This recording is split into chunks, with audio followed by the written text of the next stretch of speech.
আসসালামু আলাইকুম। দক্ষিণ কোরিয়া থেকে আমি ফাহিম খান বলছি। আজকে আপনাদেরকে দক্ষিণ কোরিয়ার আবহাওয়া সম্বন্ধে বলবো।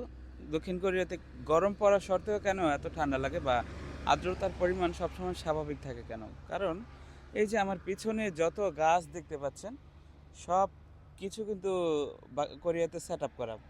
আপনি কোরিয়ার যেই অঞ্চলেই যান না কেন, আপনি দেখবেন কোরিয়াতে কিছু থাকুক বা না থাকুক কিন্তু গাছের পরিমাণ অনেক বেশি থাকে। তাই বনায়নের ক্ষেত্রে দক্ষিণ কোরিয়াতে আপনি প্রচুর পরিমাণে গাছ পাবেন। আর দক্ষিণ কোরিয়াতে অনেক পাহাড় আছে, আর এর জন্যই হয়তো দক্ষিণ কোরিয়ার আবহাওয়াটা সবসময় ভালো থাকে। বাংলাদেশে আবহাওয়া অনুযায়ী আমাদের দেশের যে গাছের বনায়নের পদ্ধতি, সেটা কিন্তু ঠিক না।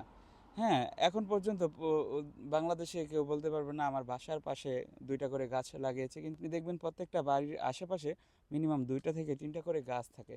আর সেই গাছের কারণেই এখন আপনি ধরেন দক্ষিণ কোরিয়াতে যত